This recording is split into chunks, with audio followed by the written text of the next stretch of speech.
What's up for parents? This is Doc Jello, and for this video, pag-uusapan po natin yung 5 signs ng pagkakaroon ng heat stress that could lead to heat stroke sa inyong mga aso. Magbibigay din po ako sa inyo ng 5 solusyon or remedy na mabilis natin magagawa kapag yun ay nangyari sa inyong mga aso.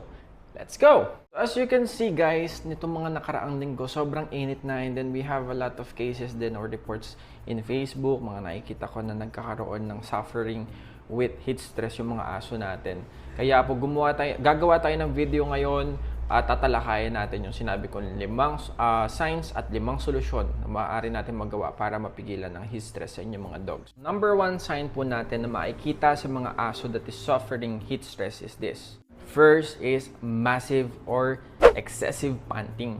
Ito yung video ng aso ng nagkakaroon ng massive panting. This is posted by Pet Protection Animal Clinic by Doc Jonathan. So credit to the owner. Tingnan po ninyo kung gaano kabilis yung pagpant ng aso, and it's really alarming na kapag nakita nyo ganyan. When we say panting or massive panting or excessive panting, talagang exaggerated yung pagpant nila at hindi lang yung simpleng, example ko pa ba?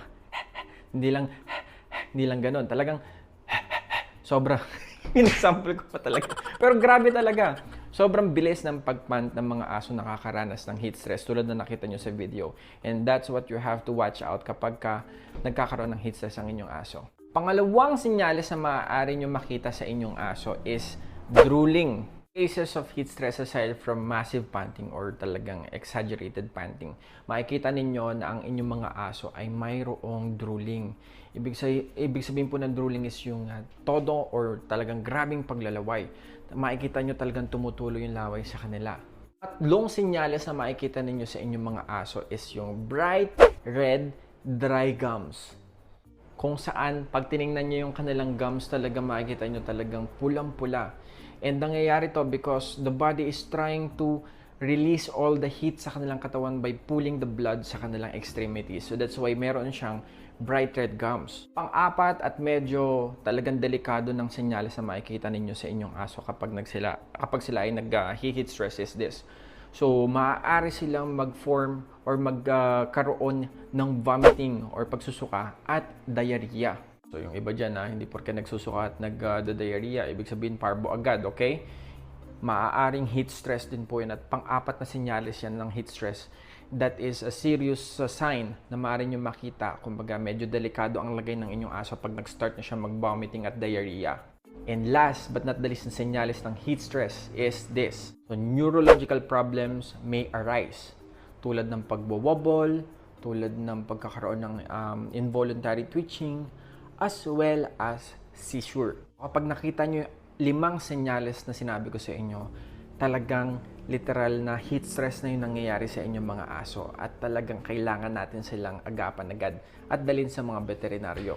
Pero ano nga ba ang 5 remedy na pwede nyong magawa habang hindi pa kayo nakakarating sa veterinaryo para ma-cool down ang inyong mga aso at matulungan sila sa kanilang heat stress na nararanasan? So guys, makinig kayo sa 5 advice na sasabihin ko. This could save the life of your dog if this happens sa kanila. Wag naman sana. And if you will have a chance to share this video as well sa mga fur parents na iba, kakilala, kaibigan, please do so. Nang sa gayon, mabigyan din natin sila ng idea kung paano ang gagawin nila kapag nangyari ang heat stress sa kanilang mga aso, okay? Number 1 remedy for heat stress is you have to place them to a much cooler place and encourage them to drink cool water. This could immediately reduce yung temperature sa katawan ng iyong aso by encouraging them to drink cool water. Pero paano kapag medyo malala na, no? Here's what you have to do. You can actually spray them or buhusan sila ng lukewarm water.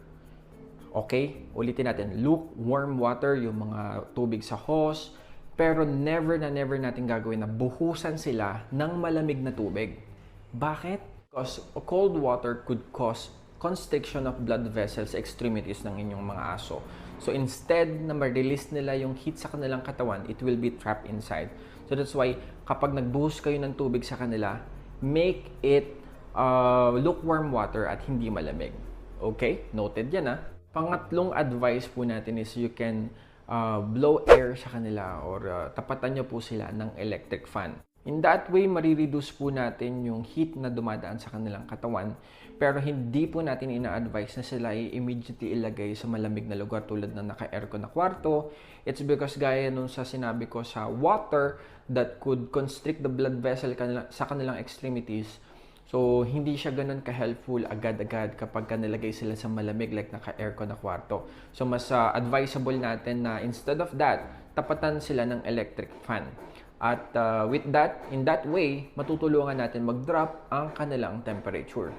At kapag ginawa nyo na yung mga in-advise nating tatlo at still medyo nahihirapan pa rin sila mag-cool down, here's what you have to do sa ating fourth na advice. You can actually put ice pack sa kanilang groin, kilikili, sa kanilang leeg to help them reduce yung init sa kanilang katawan. Naglalagay po tayo ng ice pack sa kanilang kilikili, leeg at groins because nandun yung mga major vessels na malalaki that could really reduce yung kanilang init sa katawan kapag nalamigan yung mga areas na yon. So, kung meron kayong yelo, maghanda kayo, or kung wala kayong yelo sa inyong mga bahay, maghanda po kayo ng mga ice packs so that if ever man may mangyaring ganyan, meron kayong mabibigay agad. Hindi na kayo bibili ng mga yelong nabibili pa sa mga kapitbahay ninyo, diba? So, maghanda na po kayo at gawin po yung pang-apat na advice na yon. Siyempre, kung may yelo ka din sa inyong bahay, di ba, immediate yan, mabilis lang, mabibigay mo agad, no? Kasi, time is of the essence kapag ang inyong aso ay inatake ng heat stress. And last but not the least, you can put soak and wet na towel sa kanilang katawan. Again, hindi po malamig na tubig ang ipang-susok natin dun sa towel, dapat lukewarm water lang. And yung soak wet towel na ipapahid nyo sa buong katawan niya could lessen the heat sa katawan ng inyong mga aso. So, habang sila ay mayroong yelo sa groin, sa kanilang leg, at sa kanilang kilikili, you can actually simultaneously put a wet soak towel sa kanilang body para ma-cool down sila ng mabilis. Of course, meron po akong huling advice na hindi ko naisama. This is just an obvious na advice, diba? Siyempre, ito yung ika-anim na secret or not so secret. Of course, if this happens to your dog, please visit or rush to your veterinarians. Siyempre, we can definitely help you on how to save your dog sa ganitong life-threatening na pangyayari. Kaya po, yun yung pang-anim na advice natin. Don't forget, even though may mga remedies tayong binigay, always rush your dogs to the veterinarian so we can assess, we can help your dog immediately. So yun lang about this video. 5 senyales, ulitin natin, nandyan yung excessive panting, no? Yung abnormal na pagpapant, nandyan yung drooling, nandyan din po yung paglalaway, nandyan yung vomiting at diarrhea, at nandyan yung mga neurological signs. Recap ko na lang din po ulit yung 5 remedy.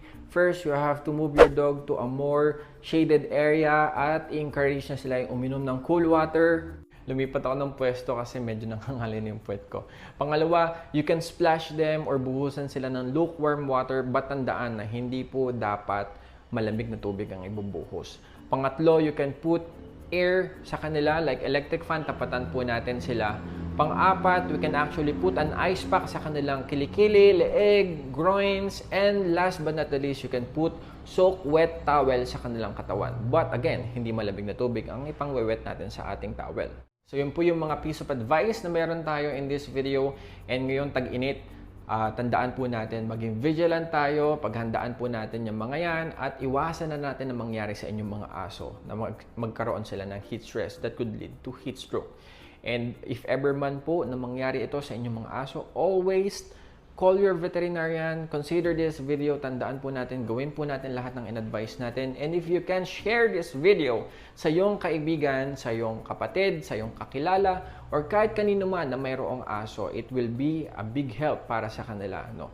Makakaligtas po ng buhay. And salamat po for watching, and I hope na-appreciate natin ang video na to, and I hope hindi po mangyari yan sa inyong mga aso. So I wish you all very well at enjoyable summer. And sa lahat po ng fur parents at fur babies, maraming salamat po, and ingat po kayong lahat.